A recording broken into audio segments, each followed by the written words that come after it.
Welcome to episode 119 of the Girl About the Globe podcast. In this episode, I'm going to take you on a journey to the amazing Philippines. If you've ever wanted to go to this Asian country, this episode is for you. Stay tuned. Welcome to Girl About the Globe, a podcast for you, the solo female traveller, empowering women to travel solo with maximum adventure, minimum impact. So imagine a postcard perfect beach, sparkling white sand and crystal clear lagoons.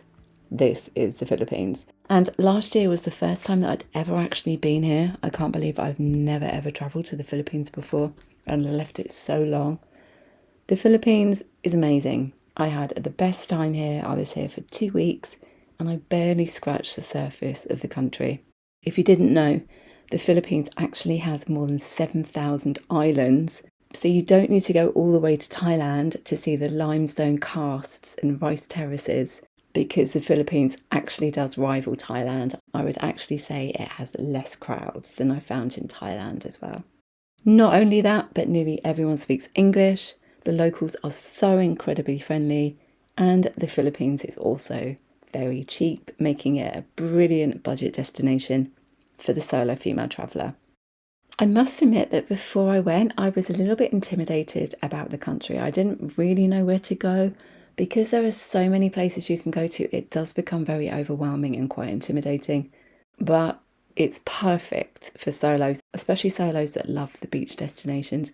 It's brimming with gorgeous sandy beaches. It has heartwarming hospitality. The Filipinos are known for being friendly and welcoming, and I was treated like a queen when I was there. The customer service is just amazing. And the Philippines has something for all types of traveller, whether you're into islands, beaches, diving, culture, nightlife. It's a very popular backpacking destination and there are a lot of expats there, as well as digital nomads that come to co-work with people in Manila or Cebu, for example. You may feel more at ease on the islands than in the capital because the islands do have more of a comfortable vibe.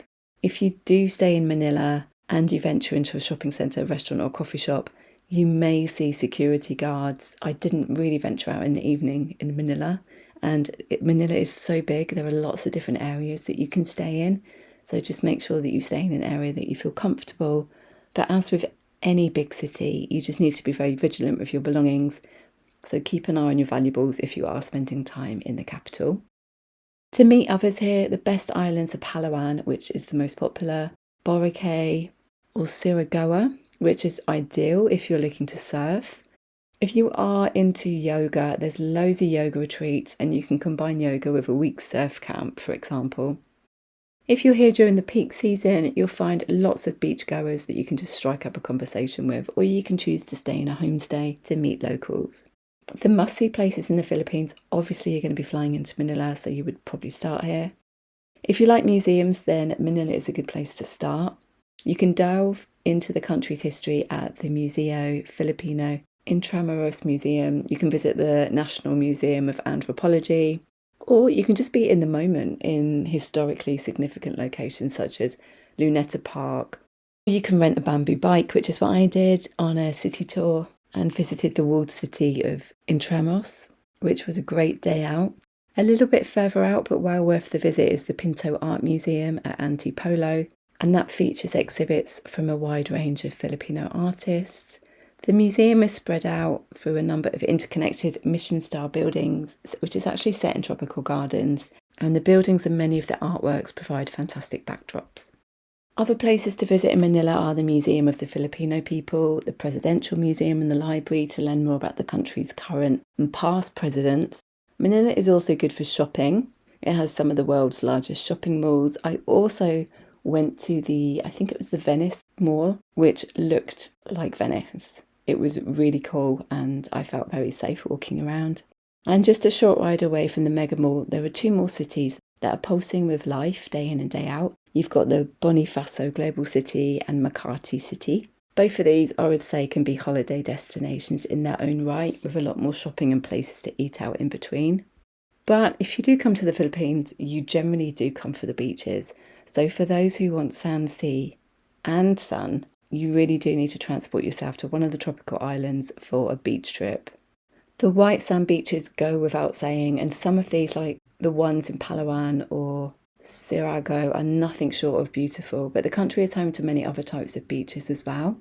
There's a beach called Langtangan Beach, which is in Karamoan. So instead of having sand, they actually have smooth pebbles on the shore. It's called the Singing Beach. When the waves crash along the pebbles, you can actually hear them producing soft sounds at different pitches. The Philippines is also home to pink beaches, and there's 7 apparently to choose from. And the pink beaches are actually even more beautiful because of their iconic sunsets and the beautiful hues at the end of each day. If you only get time to see one island in the Philippines, make it Palawan. This is where I went to. I spent a whole week on Palawan. It has UNESCO World Heritage Sites and a charming fishing village. This really should be at the top of your Philippines travel wish list. I spent 8 nights on the island and loved it. El Nido is a fantastic place for solos. The town is kind of a backpackery vibe. It's full of massage parlours that are so incredibly cheap, bars, restaurants, or if you want to stay somewhere that isn't really backpackery and is a bit classier, you could stay in Leo Beach, which is less than 10 minutes by tricycle. On the other side of Palawan is Puerto Princesa, which is actually the capital. You can travel by minivan from El Nido. It does take 6 hours and it does go around a lot of windy roads, so just be prepared. But you can get from El Nido to Puerto Princesa by road, or you can actually fly if you want to get there a bit quicker. The most famous tourist attraction, which I did go and see in Puerto Princesa, is the underground river. It's a UNESCO cave system where you can take a boat ride inside the caves, and it has all these different unique formations. It's really unique, and I'm so glad that I went there and did it. You can also go island hopping, and you can go and explore the lagoons and sinkholes of the archipelago. The shipwrecks here offer amazing diving, and then you can just lay on an amazing beach afterwards. If you ever see the pictures of the Philippines, they honestly do not do it any justice. This particular island is actually named the best island in the world, so I definitely recommend going to Palawan.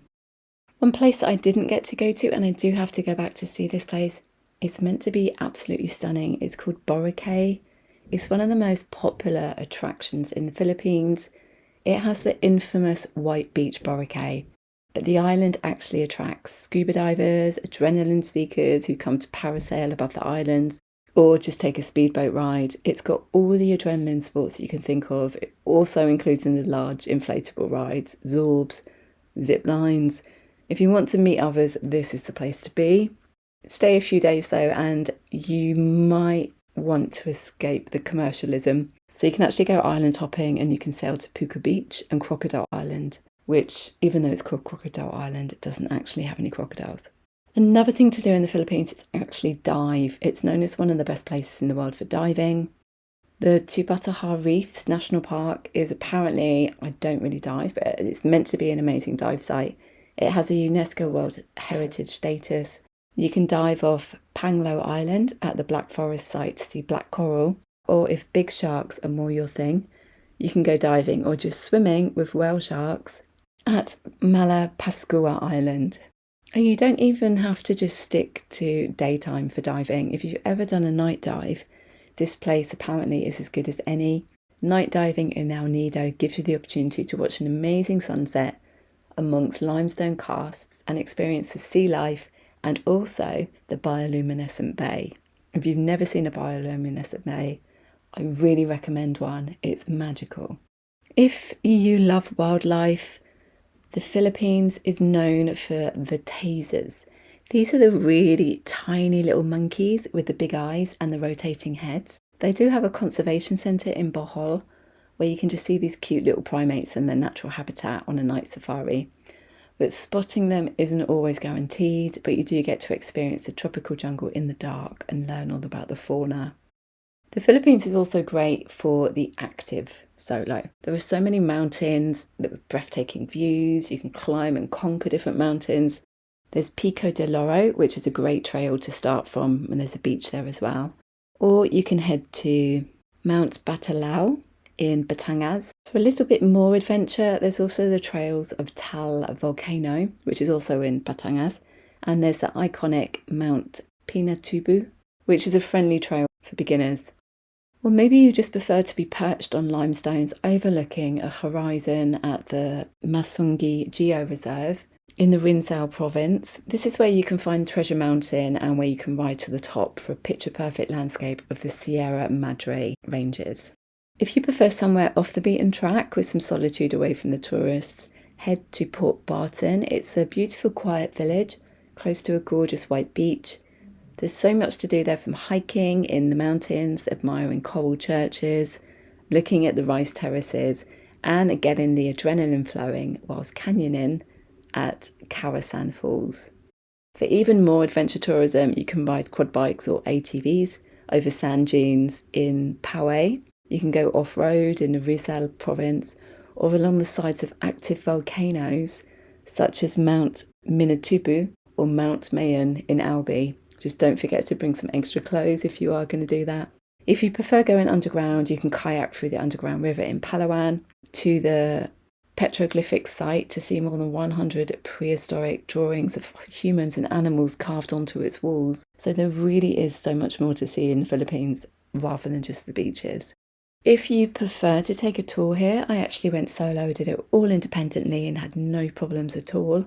But because there is so much to see, you may prefer to take a tour company who arranges all of the logistics and everything for you. G Adventures is a recommended tour company that I've personally used for a different country. I really recommend them. They are a responsible tour company and they have their own foundation as well. Another tour company is Intrepid Travel. Or if you're looking for something that's a bit more budget, True Travels offers classic tours to the Philippines. From 8 to 17 days, you can travel the whole country in a group of less than 20 like-minded travellers. For day tours, because I did do quite a few day tours here, I did actually book through Get Your Guide. I was able to do the island hopping. I was also able to book my Puerto Princesa Underground River tour with them as well. Some of the tours do require a minimum of 2 people, but there are plenty to book as a solo. Or if you're staying in El Nido, it's so easy just to go to one of the many tour companies there and you can just book a tour for the following day, depending on the time of year that you go there. If you're unsure where to stay, the Philippines has a variety of accommodations for all different budgets. As I said though, it is a very cheap country. You'll find hostels, guest houses, B&Bs, inns, all-inclusive resorts. There's Airbnb as well, but as a solo, I actually prefer staying in a hostel or a hotel.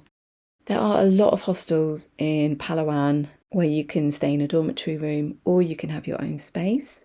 So I actually have included all of the recommended accommodation on the Solo Travel in the Philippines guide on the blog. If you're unsure how to travel around, there are a few different ways. I did use minivan travel. I also travelled by air to reach Palawan. And there are also local buses called jeepneys, which you can use in the capital city. And you've also got the tricycles, which are known in the Philippines. You know, when you find the rickshaws in the rest of Southeast Asia, the tricycles are similar, but they are just known for the Philippines. There are loads of different islands that you can visit. Even though the main islands are connected, you do have to spend quite a few hours on a boat to reach them. So there are islands that are main hubs for the ferries and the boats. The main hubs are Cebu and Manila, so you may not have a direct route depending on where you are travelling to. When I was planning my trip, I did realise that it's not easy to get from one island to another island by boat, and that even when you fly, you generally have to fly into one of the hubs and then fly out of there to get to a destination, so there aren't direct flights as well for some of the routes. The official language here is Filipino, which is also called Tagalog, and English. There are other languages such as Spanish, Tamil and Mandarin. The best time to go, they do have a cyclone season, a rainy season, which is meant to be 6 months from June to November. I visited in September. It rained a couple of days and a couple of the flights were cancelled, but I actually found it okay travelling there during the cyclone season. But the best time to go would actually probably be March, especially if you're heading to Manila. The country is huge, so the weather does change depending on which region you're going to. So I hope that this episode has inspired you to visit the Philippines. If you are inspired, there is a guide, Solo Travel in the Philippines, on the Girl About the Globe blog, where I've listed how to get around, all the recommended accommodation and things to do. And I'll be back next week. In the meantime, it's safe travels. Thanks for listening to our Girl About the Globe podcast, making solo travel easier for you. Find everything that you need for your solo travels at girlabouttheglobe.com, and don't forget to subscribe so you don't miss an episode.